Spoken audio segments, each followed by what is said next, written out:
अगदी साधी सोपी फोडणी दिलेलं फोडणीचं वरण. नमस्कार, मी स्वाती सोनाक्षी बराटे व्हेज रेसिपीमध्ये तुमचं खूप खूप मनापासून स्वागत आहे. चला तर मग आपण फोडणीचं वरण बघूया. बघा, इथं अशी तुरीची डाळ मी घेतली होती 1 वाटी. स्वच्छ धुवून कुकरला 3 शिट्ट्या घेऊन घेतल्या. आणि बघा, कारण मी दाखवली नाही, आपल्याला माहिती आहे डाळ शिजवायचं कसं काय. आणि बघा, आता मस्त अशी डाळ आपली शिजवून झालेली आहे. तिला रईच्या साह्याने छान अशी बघा मी आता घोटून घेत आहे मस्त. आणि छान घोटल्यानंतर इथं बघा मी 1 टोमॅटो कट केला. अशी हिरवी मिरची मधून 1 कट मारून एका मिरचीचे 4 तुकडे केले. लसूण ठेचून घेतला, कढीपत्ता घेतला. आणि बस आपण कांदा वगैरे काही घालणार नाही. अगदी साधं सिंपल, खूप सुंदर लागते हे फोडणीचं वरण. भातावर अप्रतिम लागतं. तुम्ही नक्की ट्राय करून बघा. आणि आता बघा, एका कढईमध्ये मी आता कढई गॅसवर ठेवलेली आहे. आता तेल टाकणार आहे. आणि तुम्ही तुपाची पण फोडणी देऊ शकता ज्यांना आवडतं ते. आणि साजूक तुपाची आता बघा मी तेल घातलेलं आहे 2 ते 3 पळ्या. आणि तेल छान तापू द्यायचं. मस्त छान खमंग फोडणी बसायला पाहिजे. खूप छान अशी बघा मस्त मोहरी तडतडली. मोहरी तडतडल्यानंतर जिरं टाकलं. जिरं पण छान असं बघा फुलून आलेलं आहे.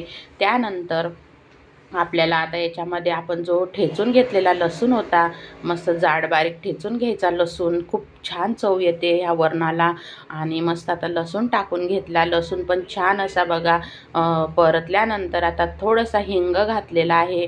आणि कढीपत्ता घातला खूप सारा. खूप सुंदर लागतं. तुम्ही नक्की हे फोडणीचं वरण करून बघा. 2 बघा बेडगी मिरची घेतली मी, सहज चवीनुसार घेतली. मला वाटलं थोडंसं घालून बघूया, पण खूप सुंदर वाटली ही मिरची वरणामध्ये पण, खायला पण. आणि आता बघा हिरवी मिरची जे कट करून घेतली होती ती पण टाकून घेतली. आता छान असा सर्व मसाला मस्त छान होऊ द्यायचा. अगदी साधं सिंपल सरळ आणि एकदम सोपं म्हणजे हे वरण होतं. तुम्ही नक्की एकदा ट्राय करून बघा. आणि मस्त भेंडीची भाजी, चपात्या आणि डाळ भात असं तुम्ही खाऊन बघा हे वरण घेऊन भातावर. आणि छान असं बघा टोमॅटो टाकून घ्यायचा. आता टोमॅटो पण छान असा मऊ होईपर्यंत हलवत राहायचं. टोमॅटो छान मऊ होऊ द्यायचा, लगेच घाई करायची नाही. बघा मसाला छान आता परतलेला आहे. इथं बघा मी आता 1 चमच हळद पावडर घालणार आहे. आपली डाळ किती बनवणार आहे त्यानुसार तुम्ही हळद पावडर घाला. आता बघा मी 1 चमच जिरा पावडर घातली, 1 चमच मी धणा पावडर घातली. आणि थोडासा किंचित गरम मसाला घातलेला आहे. नाही घातला तरी चालेल, पण छान लागतं चवीला. आणि चिंच गूळ मी वापरणार नाही. खूप सुंदर लागते ही डाळ. आणि आता बघा मस्त मसाले परतल्यानंतर डाळ आता मी टाकून घेत आहे. तुम्हाला कितपत घट्ट पातळ ठेवायची ते तुमची आवडीनुसार तुम्ही ठरवू शका. आणि बघा आता मस्त मी थोडीशी पातळच मला हवी होती, कारण तुरीच्या डाळीने पित्त पण होतं घट्ट जास्त खाल्ल्यानंतर. आणि आता बघा मी पाणी टाकून घेतलं. किती सुंदर दिसते आहे बघा आपलं फोडणीचं वरण. चवीनुसार मीठ घालायचं आहे. आणि आपली बेडगी मिरची तर बघा किती सुंदर दिसते आहे वरणावर.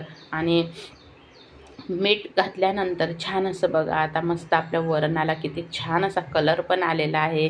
आणि किती सुंदर दिसतं. आता थोडीशी एकच उकळी येऊ द्यायची. आणि थोडीशी उकळी आल्यानंतर आता गॅस लगेच बारीक करून घ्यायचा.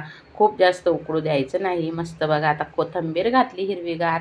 आणि खूप छान असं बघा आता मी गॅस इथं बंद करून दिलेला आहे.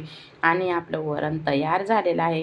तुम्हाला जर खरोखर मनापासून माझी रेसिपी आवडत असेल तर मोठ्या मनाने लाईक, शेअर, सबस्क्राईब करायला मात्र विसरू नका. आणि दररोज सोनाक्षी बराटे व्हेज रेसिपीला भेट देत जा. कारण एक लाईक पण मला सांगून जातं तुम्हाला माझी रेसिपी आवडली. म्हणून एक लाईक करायला मात्र विसरू नका व्हिडिओ बघितल्यावर. आणि बघू शकता तयार झालेले आहे आपली डाळ म्हणजेच वरण. आणि आता बघा मस्त भातावर मस्त डाळ घेतलेली आहे, चपाती. आणि बघू शकता या तुम्ही पण खायला. आवडल्यास मात्र कमेंट बॉक्समध्ये सांगायला मला विसरू नका. तुम्हाला कशी वाटली ही साधी सोपी अगदी सिंपल रेसिपी आहे. ट्राय करा तुम्ही पण. श्री स्वामी समर्थ.